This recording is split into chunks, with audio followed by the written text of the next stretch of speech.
అందరికీ నమస్తే. తిరుమల తిరుపతి వెంకటేశ్వర స్వామి దర్శనానికి వచ్చినటువంటి కర్ణాటక కుటుంబానికి చెందినటువంటి ఒక పాప ఒక వీడియో చేసింది. ఆ వీడియోలో ఏం మాట్లాడుతుందో చూడండి. ಮಕ್ಕಳಿಗೆ ವಯಸ್ಸಾದವರಿಗೆ ತಿರುಪತಿ ಅಲ್ಲವೇ ಅಲ್ಲ.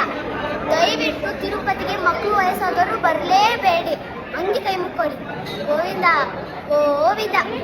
ఆ పాప వీడియోలో ఏం మాట్లాడుతుందంటే తిరుమల తిరుపతి వెంకటేశ్వర స్వామి దర్శనానికి చిన్నపిల్లలు కానీ వృద్ధులు కానీ రావద్దు, వద్దే వద్దు. ఒకవేళ వచ్చారంటే మీకు గోవిందా గోవిందా అంటుంది. అంటే దాని అర్థం ఏంటంటే గోవిందుడి దర్శనానికి వస్తే ఏకంగా గోవిందుడి దగ్గరికి పంపించేస్తే తట్టున్నారేడా. 48 గంటలు పడతా ఉంది దర్శనం.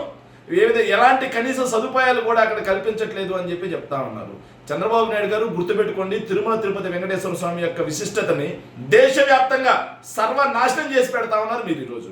ఎందుకంటే బిఆర్ నాయుడు అనే ఒక అసమర్థుని అక్కడ కూర్చోబెట్టి, బిఆర్ నాయుడు అనే ఒక క్యారెక్టర్ లేని వ్యక్తిని అక్కడ కూర్చోబెట్టి ఏదైతే ఈ దర్శనం విషయంలో అందరికీ కూడా విఐపికి బ్రేకులకు వాటికి ఇచ్చేటువంటి ప్రాధాన్యత సాధారణ భక్తులకు ఇవ్వకపోవడంతో పక్క రాష్ట్రానికి చెందినటువంటి పాప కూడా తిరుమల వెంకటేశ్వర స్వామి దర్శనం గురించి కామెడీ చేస్తూ రీల్స్ చేస్తా ఉందంటే సిగ్గుపడాలి నిజంగా చంద్రబాబు నాయుడు గారు. నిజంగా మీలాంటి అసమర్థ ముఖ్యమంత్రి ఉన్నట్టుకు, మీలాంటి అసమర్థ ముఖ్యమంత్రి అక్కడ ఒక అసమర్థ టీటీడీ చైర్మన్ నియమించినందుకు హిందువులు సిగ్గుపడతా ఉన్నాం నిజంగా మేము.